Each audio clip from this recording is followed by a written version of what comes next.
Hello students, science campus Mandawar के YouTube channel पर आपका हार्दिक स्वागत। अपना पिछले वीडियो में पद परिचय का टॉपिक चल रहा था, उसी टॉपिक को आज आगे बढ़ाने का काम किया है।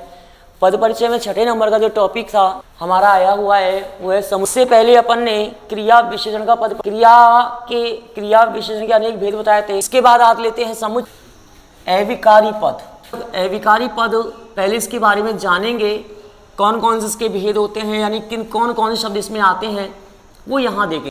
समुच्चय बोधक अविकारी पद वे होते हैं जोड़ने का काम करते हैं, जो जोड़ने का काम करते हैं, जैसे कि और ये जोड़ने का काम करता है, एवं ये जोड़ने का काम करता है। इनको अपन इंग्लिश में कंजक्शन के नाम जानते हैं। कंजक्शन और है, एवं है, तथा है, मगर, लेकिन, अर्थात, इसलिए, ये सारे इसके अंतर्गत आते हैं।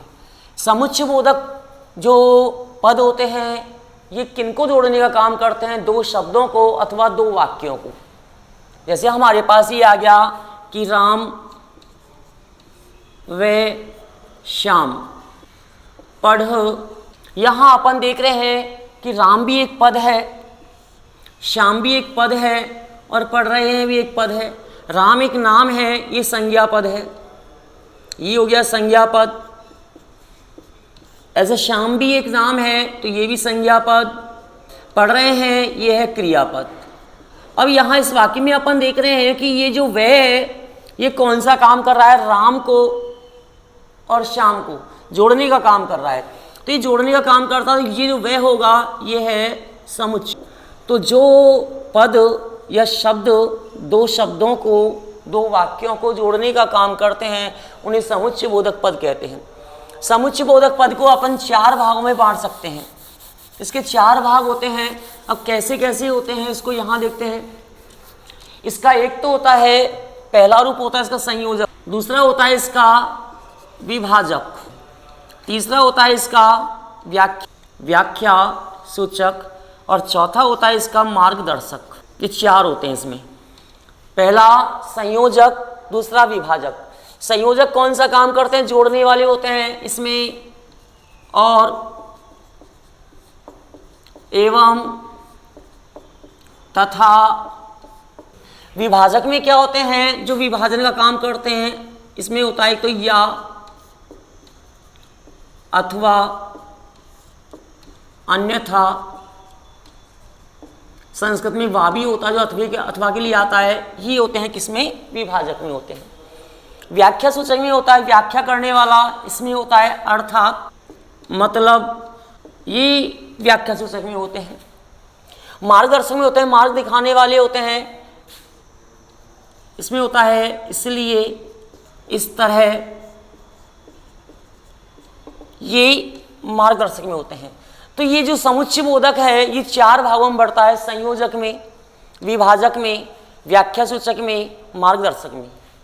अब यदि इसका परिचय आ गया माना कि हमारे पास में, तो उसका परिचय कैसे करेंगे वो यहाँ देखेंगे अपन। यहाँ पे कैसे देखेंगे कि जैसे हमारे पास में आ गया, हमारे पास में है जयपुर और राजधानी है, जयपुर और दिल्ली राजधानी है, ये हमारे पास आ गया। तो अपन देख रहे हैं फ्रेंड्स, जयपुर एक नाम है संज्ञा पद, दिल्ली भी एक स्थान का नाम है संज्ञा पद, राजधानी भी संज्ञा पद है, क्रियापद। हमारे पास में और है, ये कौन सा काम कर रहा है? जोड़ने का। और वैसे यदि अपन देखें तो जयपुर का लिंग चेंज करेंगे जयपुरी हो जाएगा, दिल्ली का बहुवचन करेंगे तो दिल्लियाँ हो जाएगी, राजधानियाँ हो जाएगी, है का बहुवचन है हो जाएगा। लेकिन और का ना तो लिंग चेंज हो सकता है और ना वचन में परिवर्तन। तो ये और क्या हो गया? अविकारी पद। अब अविकारी पद तो 4 होते हैं, क्रिया विशेषण, समुच्चय बोधक। तो ये कौन सा काम कर रहा है यहाँ पर जोड़ने का? तो अपन क्या करेंगे यहाँ पे और का परिचय करेंगे। इसके परिचय में 2 बिंदु बताए जाते हैं, पद का नाम, पद का भेद। तो पद का नाम कौन सा है? यहाँ लिखेंगे समुच्चय बोधक पद, समुच्चय बोधक पद, ये पद का नाम है। नंबर 2, कौन सा काम कर रहा है? जोड़ने का। अब समुच्चय बोधक के 4 भेद होते हैं, क्या इस संयोजक में है, क्या विभाजक में है? तो यहाँ आएगा संयोजक पद। तो ये इसका आंसर हो गया और का। अब जैसे कि हमारे पास में आ गया हमारे पास में आ गया है लड़के अथवा लड़कियां खेल में शामिल, ये कोई भी वाक्य हमारे पास में आ गया। अब यहाँ अपन देख रहे हैं कि यहाँ पे शब्द एक ऐसा है जो जोड़ने का काम कर रहा है, लड़की और अथवा लड़कियां, ये अथवा। अब अथवा जो है ये विभाजन का काम कर रहा है, बंटवारे का, कि या तो लड़के या लड़कियां। तो अपन यहाँ लेते हैं अथवा में, अथवा को लिया यहाँ पे, अपन ने यहाँ पे पहला बिंदु लिखा इसका समुच्चय बोधक पद। अब समुच्चय बोधक के किस वेद में है ये? विभाजक में। तो यहाँ लिखेंगे दूसरा विभाजक पद, विभाजक पद, ये इसका आंसर हो गया 2 पदों का। ऐसे हमारे पास में कोई भी आ गया, जैसे पहला उदाहरण ये हो गया हमारा।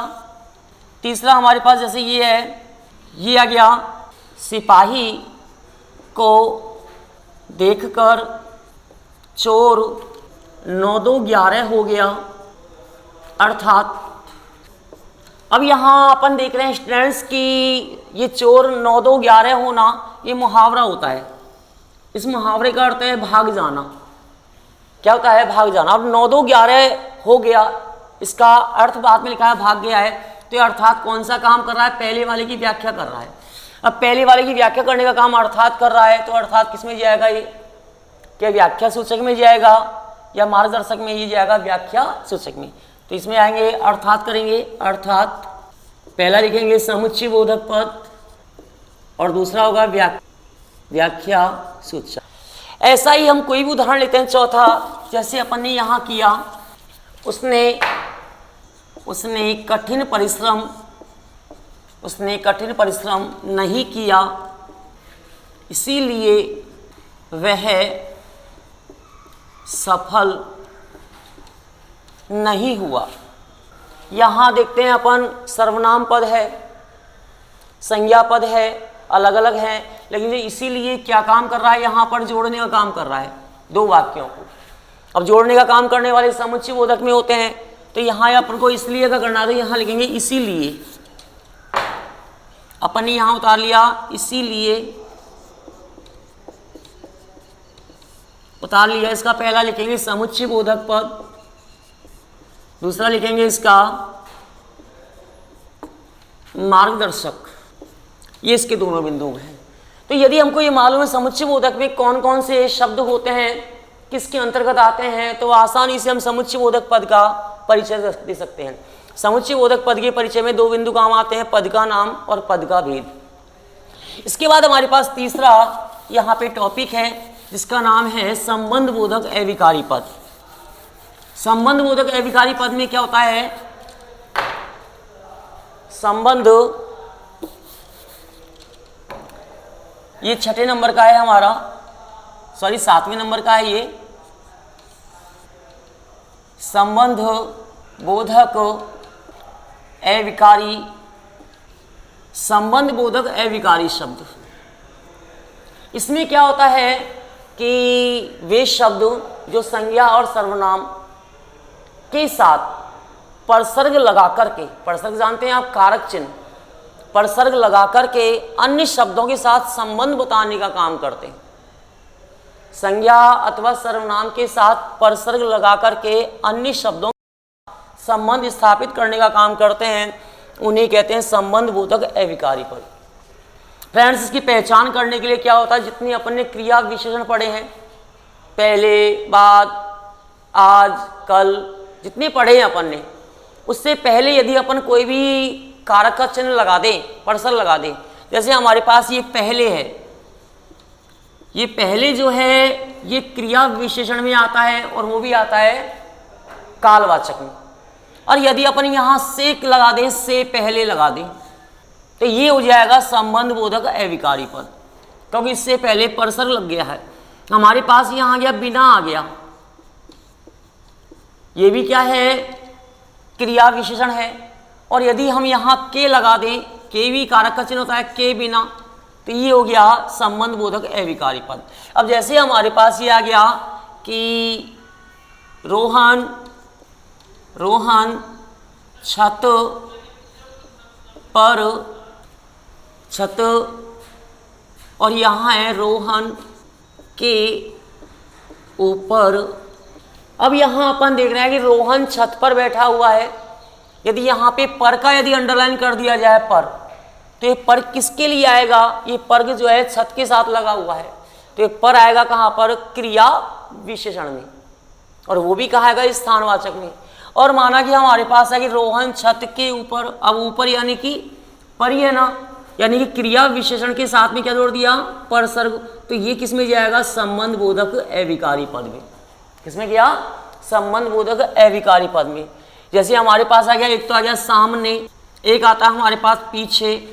अब सामने है, पीछे है, ये स्थानवाचक में आते हैं क्रिया विशेषण में। अब यहाँ यदि हम यहाँ जोड़ दें के सामने, के पीछे, तो ये फिर कहाँ जाएगा? संबंध बोधक में जाएगा। हमारे पास में आ गया बैंक के सामने मकान है। अगर यहाँ एक के नहीं लगा होता और केवल सामने होता, तो ये किस में आता? क्रिया विशेषण में। लेकिन यहाँ क्या लगा हुआ है? सामने के साथ में क्या लगा हुआ है? के लगा हुआ है, यानी कि परसर्ग लगा हुआ है।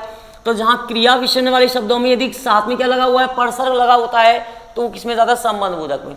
इसका क्या होगा? संबंध बोधक होगा इसमें।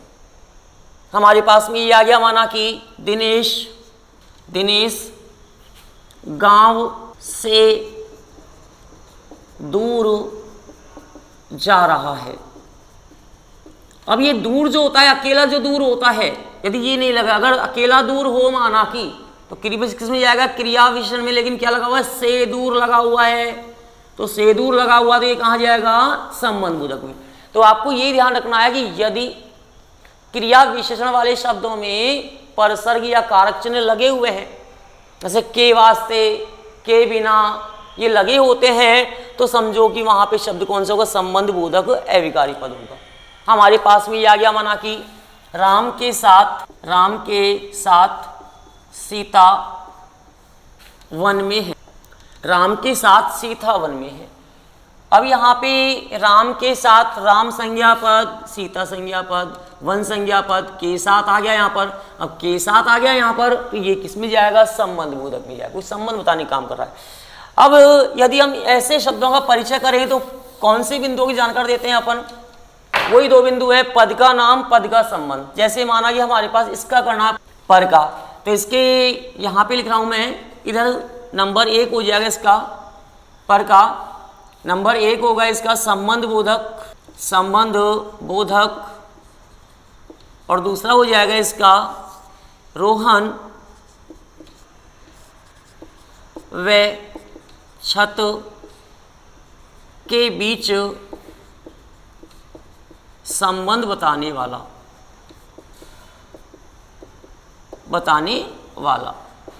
ये हो गया। अगर हमारे पास, सॉरी, ये इसका नीचे वाले का होगा रोहन व छत के बीच में संबंध बताने वाला, इसका नीचे वाले का आएगा, ये नीचे वाले का है ये। इसके बाद यदि हमारे पास यह बैंक के सामने मकान है, तो पहला क्या होगा? संबंध बोधक अविकारी पद, और दूसरा होगा बैंक और मकान।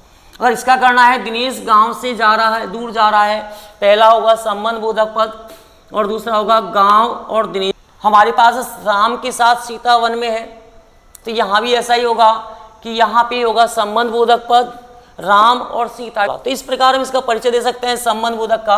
आपको ध्यान क्या रखना है कि यदि क्रिया विशेषण वाली टॉपिक, यदि कारक चिन्ह लगे हुए हैं, जैसे के बिना, के पास, के सामने, से पहले, से बाद में, तो वहां पर फिर वो क्रिया विशेषण ना होकर के संबंध बोधक अविकारी पद होता है।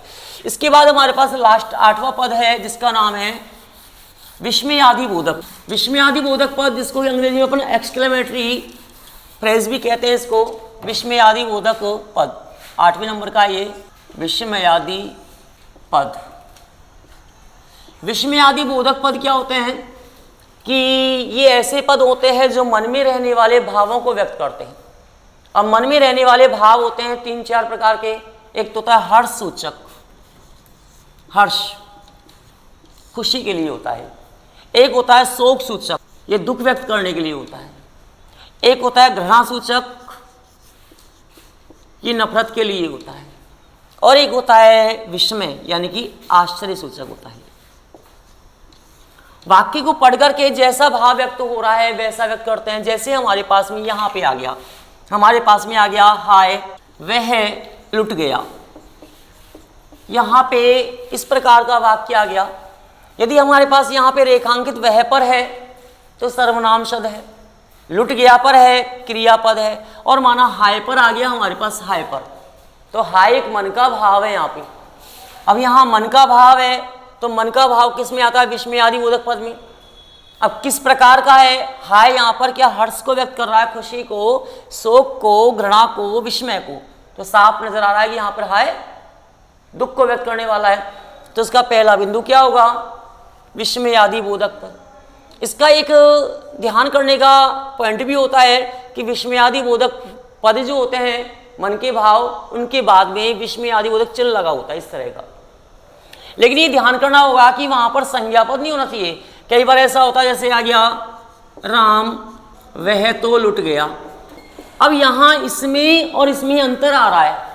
विस्मय आदि बोधक चिन्ह यहाँ भी लगा हुआ है, यहाँ भी लगा हुआ है, लेकिन अंतर क्या है कि हाय तो मन में रहने वाला भाव होता है और राम जो है संज्ञा पद है क्योंकि नाम है। तो इसका परिचय करेंगे तो यहाँ होगा संज्ञा पद, पुल्लिंग, एक वचन और संबोधन कारक। संबोधन कारक क्यों होगा? क्योंकि संबोधन कारक का चिन्ह लगा हुआ है। और इसका करेंगे अपन हाय का तो यहाँ पे होगा विस्मय आदि बोधक पद और दूसरा होगा शोक सूचक। हमारे पास आ गया छी, बड़ों का सम्मान नहीं करते। अब यहाँ पे हमारे पास आ गया छी, बड़ों का सम्मान नहीं करते। अब ये छी शब्द जो है ये मन में रहने वाला भाव है और कब व्यक्त होता है? नफरत के लिए होता है। यदि इसका करेंगे अपन तो नंबर होगा विस्मय आदि बोधक पद और नंबर 2 होगा घृणा सूचक, क्योंकि नफरत को व्यक्त करना है। हमारे पास आ गया ओफो, ओफो ओ कमाल कर रहे हो, ओफो कमाल कर रहे हो, ये आ गया माना हमारे पास में, ओफो कमाल कर रहे हो। अब यहाँ पे जो ओफो किसी का नाम नहीं है, ये मन में रहने वाला भाव है। यहाँ पर मन में रहने वाला भाव है तो यहाँ पे जो मन में रहने वाले भाव होते हैं किस में जाते हैं? विस्मय आदि बोधक पद में आते हैं। अब यहाँ देखेंगे विस्मय आदि बोधक पद मन में रहने वाले 4 भाव होते हैं। एक होता है हर्ष सूचक, एक होता है शोक सूचक, एक होता है घृणा सूचक, एक होता है विस्मय सूचक। तो यहाँ देखते हैं ओफो कमाल, कमाल का मतलब आश्चर्य होता है। इसका पहला बिंदु होगा विस्मय आदि बोधक पद, दूसरा होगा इसका घृणा, घृणा यानी कि इसका होगा कमाल है तो इसका हो जाएगा विस्मय सूचक हो जाएगा, यानी कि आश्चर्य सूचक हो जाएगा। तो ये इस प्रकार के अपन देखते हैं कि अलग अलग अपन इसको देख कर सकते हैं। हमारे पास जैसे कि ये आ गया ओहो आज तो मजा आ गया, ये है माना कि।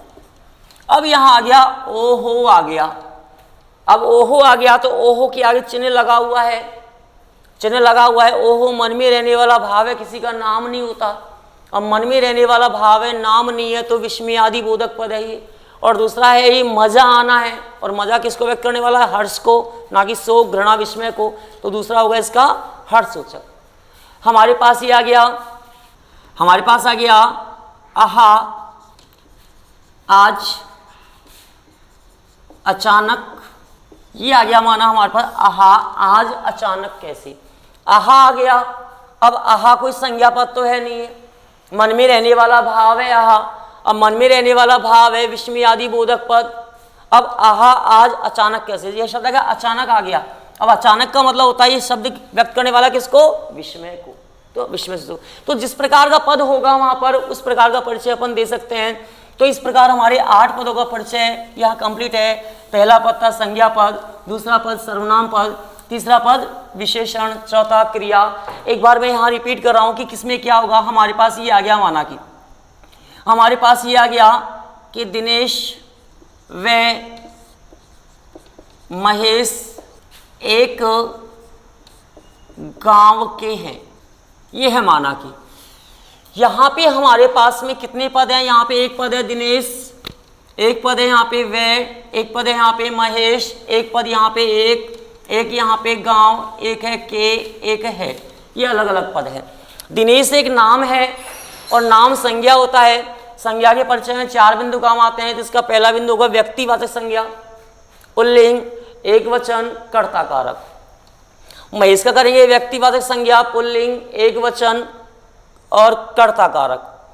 एक का करेंगे तो एक विशेषता है किसके, गांव की, तो ये होगा विशेषण पद, और ये किसमें, संख्यावाचक में। और संख्यावाचक में भी किसमें, निश्चित संख्यावाचक में, तो लिखेंगे निश्चित संख्यावाचक विशेषण पुल्लिंग। एक है तो एक वचन में आ गया, और गांव विशेषिका विशेषण इसका हो जाएगा। ऐसे गांव का करना तो गांव भी एक संज्ञा है, नाम है। जातिवाचक संज्ञा पुल्लिंग एक वचन, और गांव क्या के लगा हुआ है, संबंध कारक हो जाएगा ये। अब आते हैं यहाँ पर वह के लिए, तो वह किस में आएगा, वह आएगा, किया जाएगा हमारा वह जो है समुच्चय बोधक में, और दूसरा आएगा संयोजक में। क्योंकि समुच्चय बोधक के 4 भेद बताया आपको मैंने, संयोजक, विभाजक, मार्गदर्शक और व्याख्यासूचक, तो वहाँ पर है। तो जिस प्रकार अपन जैसा वाक्य होगा, यदि हमारे पास ये टॉपिक याद है कि भाई संज्ञा में क्या क्या होता है, कौन सा शब्द किस संज्ञा में जाता है, सर्वनाम में क्या होता है, कौन सा शब्द किस सर्वनाम में जाता है, ये सब याद होंगे तो तुरंत वाक्य को देखकर पहचान लेंगे कि ये वाक्य इस पद में आएगा, उसका परिचय से देंगे। तो ये हमारा पद परिचय का टॉपिक हुआ। आज ये एक नया वीडियो हम लेकर आएंगे, उसमें आएंगे अलंकार। तो अलंकार पढ़ने के लिए आप अधिक बेचैन नहीं रहे, बहुत जल्दी आपके लिए नए वीडियो में अलंकार संबंधी टॉपिक आ रहा है।